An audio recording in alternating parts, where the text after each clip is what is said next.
पिछली रात पुरानी रोड पर हुए मर्डर की खबर सुनकर सुहानी अब सोच में पड़ गई थी। आखिर उसको रात को आया हुआ सपना सच कैसे हो गया। तभी इन्हीं ख्यालों में खोई हुई सुहानी ने खुद को समझाते हुए कहा, अरे यह मैं क्या सोच रही हूँ, ये इत्तेफाक भी तो हो सकता है। और जहां तक बात है सपने की, तो कल रात निशा ने मुझे विशिंग वेल के बारे में इतना कुछ बता दिया था कि शायद इसी वजह से मुझे वो सपना आ गया होगा। वैसे भी निशा ने कहा ही था, विशिंग वेल के पास अक्सर ही लोगों की लाशें मिलती रहती है। अभी सुहानी यही सब सोच रही थी कि तभी निशा उसे अपने साथ लेकर हॉस्टल की उन लड़कियों के पास चली गई और उनसे सवाल करते हुए बोली, आज वहाँ किसकी लाश मिली है? तो एक लड़की ने जवाब देते हुए कहा, यह लाश किसी जर्नलिस्ट की है। शायद वो रात को कुछ इन्वेस्टिगेशन करने के लिए पुराने रोड पर गई हुई थी। उस लड़की की ये बात सुनकर सुहानी को फिर से अपना सपना याद आ गया, क्योंकि उसके सपने में जिस औरत की मौत हुई थी वो भी दिखने में जर्नलिस्ट ही लग रही थी। लेकिन सुहानी ने अपने इन ख्यालों को जानबूझकर इग्नोर कर दिया। तभी निशा उसके कान में फुसफुसाते हुए बोली, देखा, मैंने कहा था ना, तुम बहुत लकी हो जो कल रात जिंदा बच गई, वरना आज ये लाश तुम्हारी भी हो सकती थी। निशा की बात पर सहमत होते हुए सुहानी ने कहा, हाँ, अगर उस लड़के ने मेरी मदद नहीं की होती तो शायद आज ये लाश मेरी ही होती। सुहानी की ये बात सुनकर निशा ने चौंकते हुए पूछा, कौन सा लड़का? निशा को यूं हैरान होता देखकर सुहानी घबराकर एकदम चुप हो गई, क्योंकि वो निशा को इस बारे में कुछ भी बताना नहीं चाहती थी। लेकिन सुहानी को खामोश देखकर निशा ने उससे छेड़ते हुए पूछा, क्या बात है, कल रात जंगल में तुम्हें कोई हीरो मिल गया था क्या? वैसे दिखता कैसा था वो, हैंडसम था या नहीं? और एक मिनट, तुमने मुझे पहले यह क्यों नहीं बताया?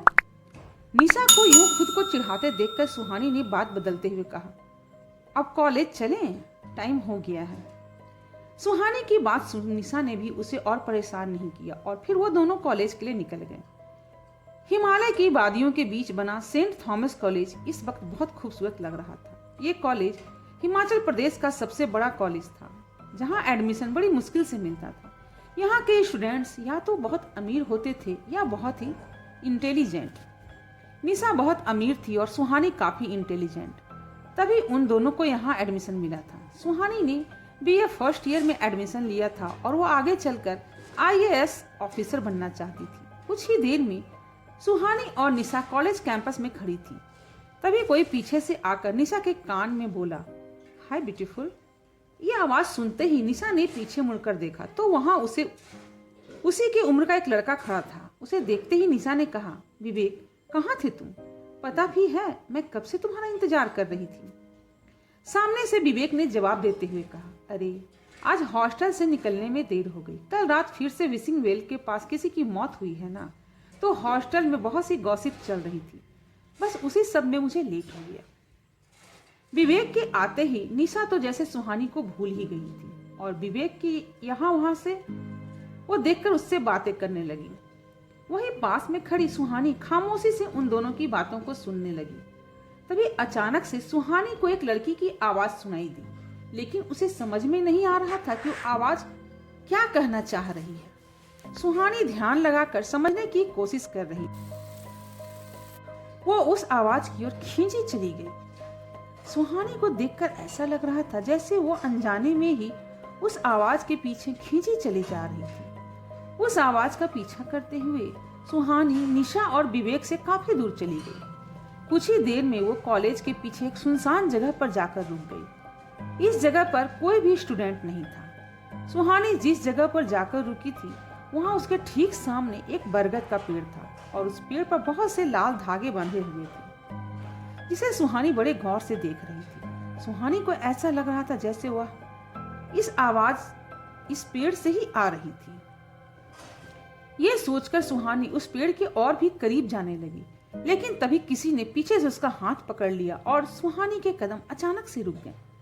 किसी के हाथ पकड़ने के एहसास से सुहानी को जैसे होश आया और वो खुद को इस अनजान जगह पर देखकर हैरान रह गई। सुहानी को देखकर ऐसा लग रहा था जैसे वो अभी तक बेहोश थी और उसे अभी अभी होश आया हो। सुहानी कंफ्यूज होकर अपने आसपास देख ही रही थी, तभी उसके कानों में निशा की आवाज सुनाई दी, तुम यहाँ पर क्या कर रही हो? अचानक से निशा की आवाज सुनकर सुहानी घबरा गई और बिना कोई जवाब दिए पीछे मुड़कर उसे गौर से देखने लगी। सुहानी को इस वक्त खुद ही नहीं समझ में आ रहा था कि आखिर वो यहाँ तक पहुंची कैसे। वो ये सोच रही थी कि तभी निशा ने उसे वार्न करते हुए कहा, तुम्हें यहाँ नहीं होना चाहिए, यहाँ स्टूडेंट्स का आना मना है, ये पेड़ हॉन्टेड है। निशा के मुंह से ये हॉन्टेड वाली बात सुनकर सुहानी को भी ज्यादा हैरानी हुई। तभी निशा ने उसे पूरी बात बताते हुए कहा, कुछ महीनों पहले एक लड़की ने इस पेड़ पर फांसी लगाकर सुसाइड कर लिया था। उसके बाद से यहाँ अजीब अजीब सी चीजें होने लगी थी, इसलिए कॉलेज मैनेजमेंट ने इसे तांत्रिक से बंधवा दिया और अब इस तरह सभी स्टूडेंट्स का आना मना है। निशा के इतना सब कुछ कहने के बाद सुहानी के शौक की वजह से कोई जवाब नहीं दिया और वो समझने की कोशिश करने लगी कि अभी अभी उसके साथ जो हुआ था और उसे किसकी आवाज सुनाई दे रही थी। काफी देर से सुहानी को परेशान होते देखकर निशा ने टॉपिक बदलते हुए कहा, खैर छोड़ो, मीट विवेक, माय बॉयफ्रेंड। निशा के ये कहने पर सुहानी ने विवेक को देखा तो विवेक ने मुस्कुराते हुए कहा, हेलो सुहानी। विवेक के हेलो बोलते ही सुहानी भी उसकी तरफ देखकर मुस्कुरा दी और उसके बाद निशा सुहानी को लेकर वहां से कॉलेज के मेन ग्राउंड की तरफ चली गई। सुहानी के उस पेड़ के सामने से जाते ही वहां ठंडी हवाएं चलने लगी और तेज हवा की वजह से बरगद के पेड़ की पत्तियां भी तेज तेज हिलने लगी। दूसरी तरफ कॉलेज में आज हर जगह कल रात हुए मर्डर की बात हो रही थी। तभी निशा और सुहानी के पास में खड़ी एक लड़की अपने फ्रेंड से बोली, मैंने सुना है वो जर्नलिस्ट कुछ टाइम पहले कॉलेज भी आई थी। इस पर दूसरी लड़की ने जवाब देते हुए कहा, हाँ, और वो उस विशिंग वेल के बारे में भी पूछ रही थी। उन दोनों की बातों को सुनकर सुहानी ने निशा की तरफ देखते हुए पूछा, निशा क्या तुमको पता है उस कुएं की विशिंग वेल क्यों कहते हैं? निशा उसके सवाल का जवाब देने ही वाली थी कि तभी विवेक बीच में ही जवाब देते हुए बोला, तुम्हें नहीं पता? चलो मैं बताता हूँ। यहाँ के लोग मानते हैं कि उस कुएं से जो भी मांगो वो मिल जाता है, इसीलिए यहाँ के लोग उसे विशिंग वेल कहते हैं। तभी निशा ने विवेक की बात को पूरा करते हुए कहा, हाँ, इस विशिंग वेल में सब कुछ मिल तो जाता है, लेकिन उसके बदले में तुमसे कुछ ऐसा छीन लिया जाता है जो तुम्हें बहुत ज्यादा प्यारा हो। पता है, लोग कहते हैं कि यहाँ सालों से एक आत्मा रहती है जो कि लोगों की विश को पूरी करती है। कुछ सोचते हुए निशा ने आगे कहा, पता नहीं वहाँ विश पूरी होती है या नहीं, लेकिन वहाँ कोई नहीं जाता। कम से कम शिमला के लोग तो बिल्कुल ही नहीं जाते। सुहानी को विशिंग वेल की ये पूरी कहानी काफी दिलचस्प लग रही थी। वो इस बारे में और भी बहुत कुछ जानना चाहती थी, लेकिन अब निशा उसे क्लास में चलने के लिए कहने लगी तो सुहानी, निशा और विवेक एक साथ क्लास की तरफ बढ़ गई। लेकिन तभी एक BMW कार कॉलेज कैंपस में आकर रुकी। उस कार के वहां आते ही कॉलेज कैंपस में बिल्कुल खामोशी सी छा गई। वहीं निशा और विवेक भी सुहानी के साथ अपनी ही जगह पर रुक गए थे। अब यहाँ पर हर किसी की नजर उस कार पर ही थी। तभी उस कार के अंदर से एक बहुत खूबसूरत औरत बाहर निकली। उस औरत की उम्र लगभग 30 साल लग रही थी। वो दिखने में इतनी खूबसूरत थी कि लड़के तो दूर, लड़कियां भी उससे अपनी नजरें नहीं हटा पा रहे थे। वो औरत कार से उतरकर सीधे कॉलेज के अंदर जाने लगी। तभी वो चलते हुए एकदम सुहानी के पास से गुजरी और उसे एक नजर घूरकर देखते हुए आगे बढ़ गई। उस औरत का ऑरा इतना ज्यादा स्ट्रॉन्ग था कि वो वहां खड़ा कोई भी इंसान जोर से सांस तक लेने की हिम्मत नहीं कर पा रहा था। वहीं उस औरत को देखकर सुहानी को भी अजीब सी बेचैनी हो रही थी। तभी वहां पास में खड़ी एक लड़की अपने फ्रेंड से बोली, आ गई मैडम फिर से। तो दूसरी लड़की ने मुंह बनाते हुए कहा, हाँ, आए भी क्यों ना, कल ही तो पुराने रोड पर एक मर्डर हुआ है। उन लड़कियों की बात को सुनकर सुहानी फिर से सवालिया निगाहों से निशा की तरफ देखने लगी। तभी विवेक सुहानी के डाउट को खत्म करने के लिए अभी अभी कॉलेज में आई उस औरत के बारे में बताते हुए बोला, ये हमारे कॉलेज की एक ट्रस्टी है, मिस पद्मिनी सिंघानिया। ये बहुत अजीब है। कुछ लोगों को लगता है कि पद्मिनी मैम शहर में सिर्फ तभी दिखाई देती है जब विशिंग वेल के पास कोई मर्डर होता है। इससे पहले कि विवेक की बात सुनकर सुहानी फिर से कोई सवाल करती, निशा उसे और विवेक को हाथ पकड़कर क्लास के अंदर लेके चली गई। शाम के वक्त सारी क्लासेस खत्म हो चुकी थी और निशा सुहानी के साथ पैदल ही हॉस्टल की तरफ जा रही थी। तभी रास्ते में उनके सामने एक कार आकर रुकी। अचानक से किसी का कार से उनका रास्ता रोकना उन्हें बहुत अजीब लगा और यह देखकर निशा और सुहानी काफी हैरान हो गए। लेकिन इससे भी ज्यादा हैरानी की बात यह थी कि वो कार पद्मिनी सिंघानिया की थी। तभी अचानक से पद्मिनी सिंघानिया कार से बाहर निकली और सुहानी के एकदम सामने आकर खड़ी हो गई। पद्मिनी के करीब आने पर सुहानी को फिर से वही बेचैनी महसूस होने लगी जो उसे सुबह महसूस हुई थी।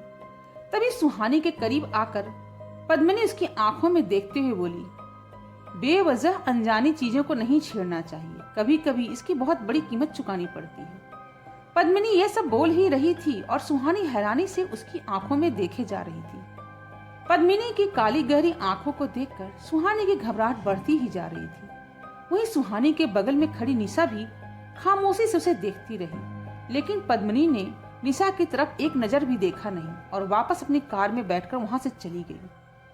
पद्मिनी के वहां से जाते ही निशा ने हैरान होते हुए कहा, ये अभी अभी क्या बस बकवास करके गई।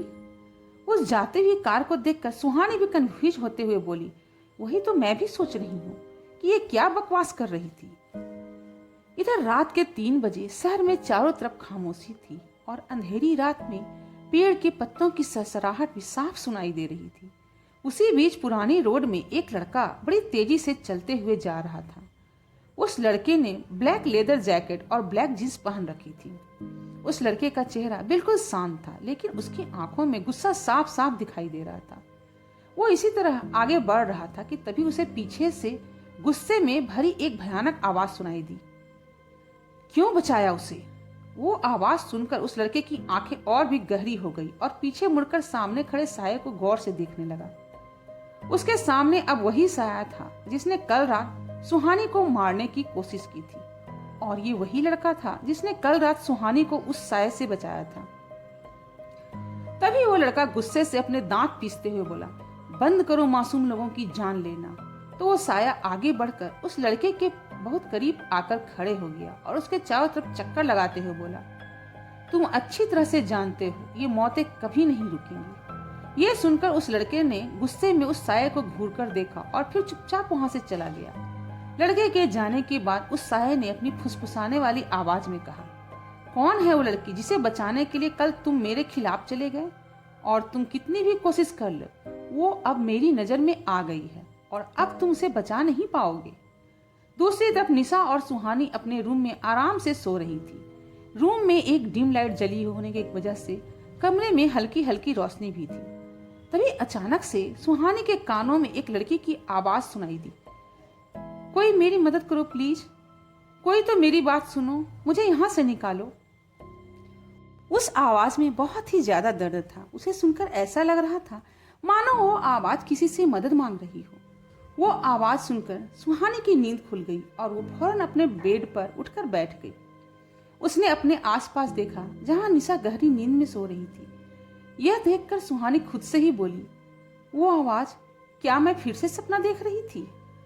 कुछ देर तक इस तरह से अपने सपने के बारे में सोचने के बाद सुहानी ने उस आवाज को इग्नोर कर दिया और साइड टेबल से एक बोतल उठाकर पानी पीने लगी। इस वक्त रूम के अंदर एकदम खामोशी थी। तभी अचानक से रूम की खिड़की अपने आप खुल गई और उसकी आवाज सुनकर सुहानी उस खिड़की की तरफ देखने लगी। तेज हवा की वजह से खिड़की आगे पीछे होने लगी तो सुहानी ने उठकर खिड़की को बंद कर दिया। खिड़की के बंद होते ही सुहानी के कान में एक धीमी सी आवाज सुनाई दी, सुहानी। ये आवाज सुनकर सुहानी वहीं फ्रीज हो गई और उसका चेहरा बिल्कुल शांत हो गया। उसे देखकर ऐसा लग रहा था जैसे वो अचानक से खुली आंखों से ही गहरी नींद में सो गई हो। अगले ही पल वो आवाज दरवाजे की तरफ से आई और सुहानी दरवाजे की तरफ मुड़कर उस ओर बढ़ने लगी। उसे देखकर ऐसा महसूस हो रहा था जैसे वो आवाज सुहानी को अपनी तरफ पूरी तरह से अट्रैक्ट की हो। वो आवाज सुहानी के दिलो दिमाग में गूंज रही थी, जिस तक पहुंचना उसे इस वक्त सबसे ज्यादा जरूरी लग रहा था। उस आवाज का पीछा करते हुए सुहानी रूम से बाहर आ गई और उसने बेहोशी में ही हॉस्टल का दरवाजा खोलना शुरू कर दिया। लेकिन तभी किसी ने उसका हाथ पकड़ लिया और सुहानी होश में आ गई। वो हैरानी से अपने आसपास देखने लगी क्योंकि उसे समझ में नहीं आ रहा था कि वो यहाँ तक पहुंची कैसे। सुहानी अभी यह सोच ही रही थी कि तभी उसे अपने पीछे से एक सख्त आवाज सुनाई दी, इतनी रात को तुम यहाँ पर क्या कर रही हो? आखिर क्या हो रहा था सुहानी के साथ? और किसकी थी वो आवाज? कौन है वो लड़का जिसने उसकी जान बचाई थी? आगे की कहानी जानने के लिए कृपया मेरे चैनल को लाइक, शेयर और सब्सक्राइब भी करें और बेल आइकन भी दबाएं, जिससे कि मेरी आने वाली कहानियों की नोटिफिकेशन आप तक जल्द से जल्द पहुंच सके।